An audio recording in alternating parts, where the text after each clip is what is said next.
Nah, dari sinilah kita bisa melihat kopi itu bakalan jadi ataupun tidak ya. Kalau kopi unggul rata-rata seperti itu. Ya, ini. Assalamualaikum warahmatullahi wabarakatuh. Selamat pagi sahabat tani, semoga pagi ini kita semua masih diberikan kesehatan oleh Tuhan Yang Maha Esa. Amin, amin ya robbal alamin.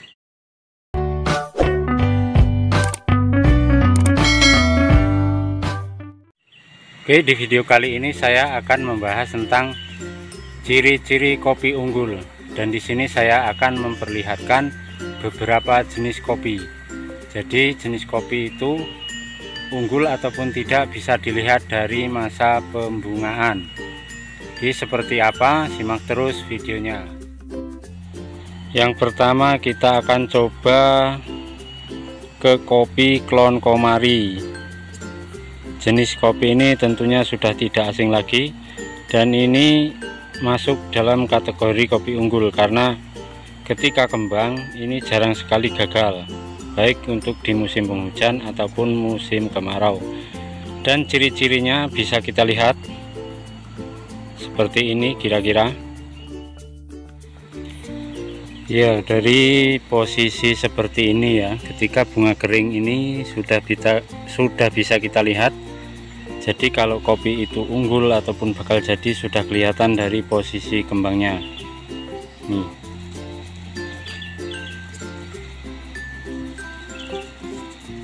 Ini kita lihat seperti ini. Jadi ini sudah positif jadi. Tergantung perawatan selanjutnya ya. Ini positif bakal jadi buah. Ini salah satu ciri kalau kopi itu jenis kopi unggul. Dan jenis kopi ini kalau saya perhatikan sudah beberapa musim ya, kopi ini cenderung stabil, baik cuaca penghujan maupun musim kemarau. Nah, dari sinilah kita bisa melihat kopi itu bakalan jadi ataupun tidak ya. Kalau kopi unggul rata-rata seperti itu ya. Ini kalau Komari rata-rata jadi semua, dan kita akan coba mencari klon lain ya.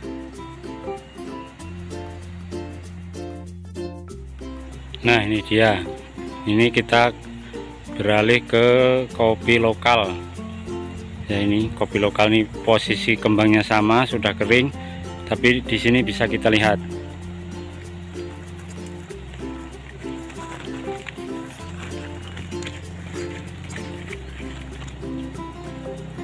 Ini jadi tapi tidak full ya, hanya sebagian saja. Dan tentunya ini tidak setiap gugusan atau tidak setiap dompolan jadi. Satu ranting ini tidak jadi semua. Nih.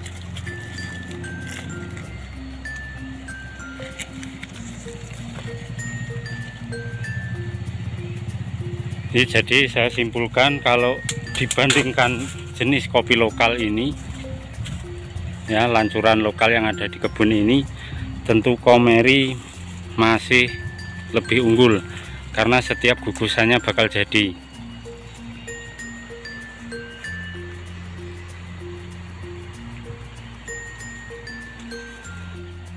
Nah, kita beralih ke klon yang lain lagi. Jadi selain Komari ada juga ini sebenarnya kopi lokal juga. Ini videonya sudah pernah saya bahas tentang keunggulannya ya. Ini adalah kopi klon Talang Tengah. Dan menyambung yang kemarin, saya akan buatkan khusus untuk kipasnya. Jadi ini kita buat kipas, ini sambungan baru ya. Nih, ini juga rata-rata kembangnya jadi.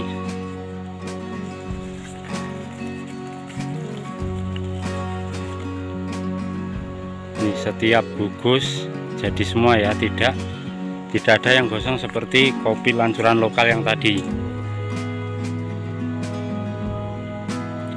Dan kalau untuk di kebun ini, kalau saya lihat ya, yang pertama itu kopi jenis Komari, terus kedua kopi klon Talang Tengah, dan kopi Sekincau atau kopi Waspada.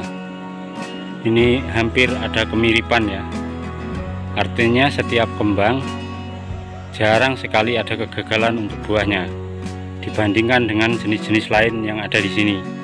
Tugu sarinya pun kalau kita lihat masih banyak yang gagal. Ya, kita akan beralih ke kopi Tugu Sari ya. Coba kita lihat untuk kopi Tugu Sarinya.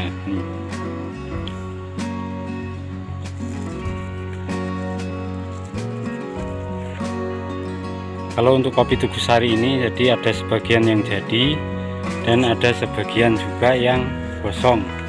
Jadi untuk satu bungkusnya ini tidak bisa full.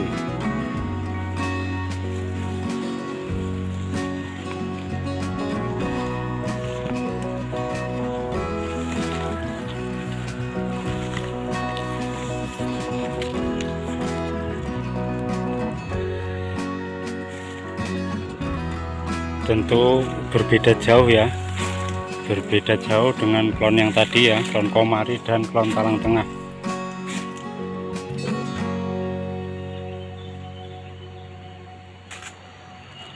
Oke sahabat tani ya, ini tentunya kita ambil video hanya khusus di kebun ini.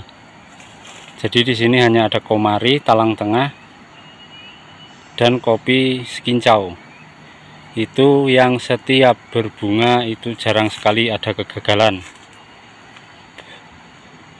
Jadi intinya kalau sahabat-sahabat tani ingin mencari bibit ataupun entres, kita bisa melihat posisi di saat pembungaan ataupun setelah pembungaan seperti ini.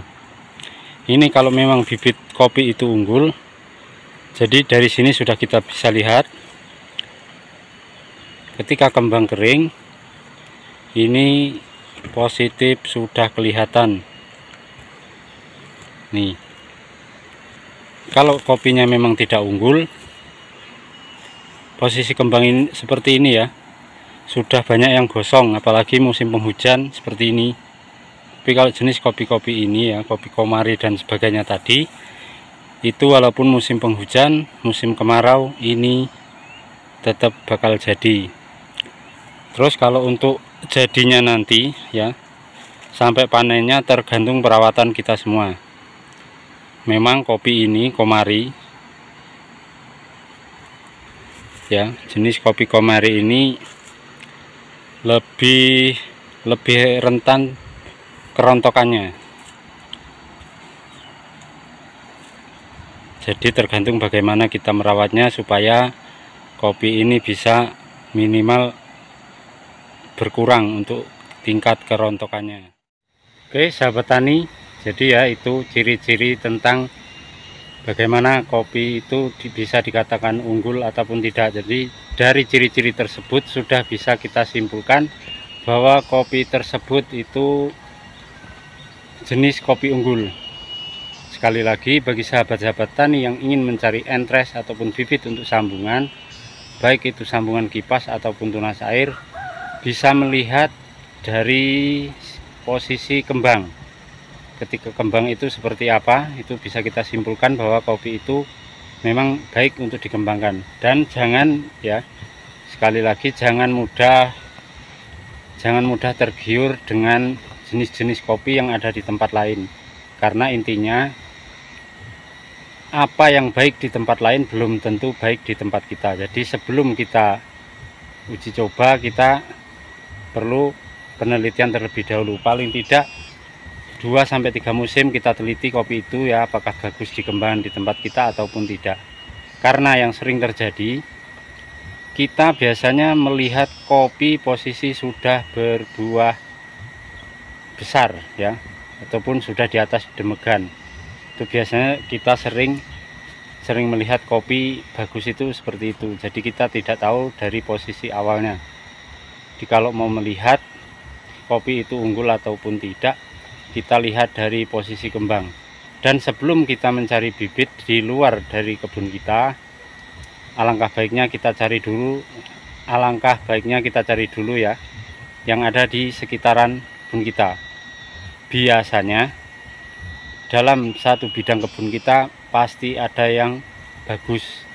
Jadi kalau memang itu ada yang bagus, nah itu pasti sudah sudah bagus dikembangkan di tempat kita karena sudah cocok dengan kondisi tanah dan sebagainya. Jadi kalau bagus di tempat lain belum tentu bagus di tempat kita. Sekali lagi, kalau mau mencari entres, kita lihat posisi saat kembang dan setelah kembang. Jadi kalau di situ ciri-cirinya sudah seperti tadi ya yang kita bahas tadi, maka itu bisa kita jadikan entres untuk dikembangkan di kebun kita. Artinya itu sudah positif kopi unggul. Oke, terima kasih sahabat tani. Semoga bermanfaat, tetap semangat, jangan lupa bersyukur. Assalamualaikum warahmatullahi wabarakatuh.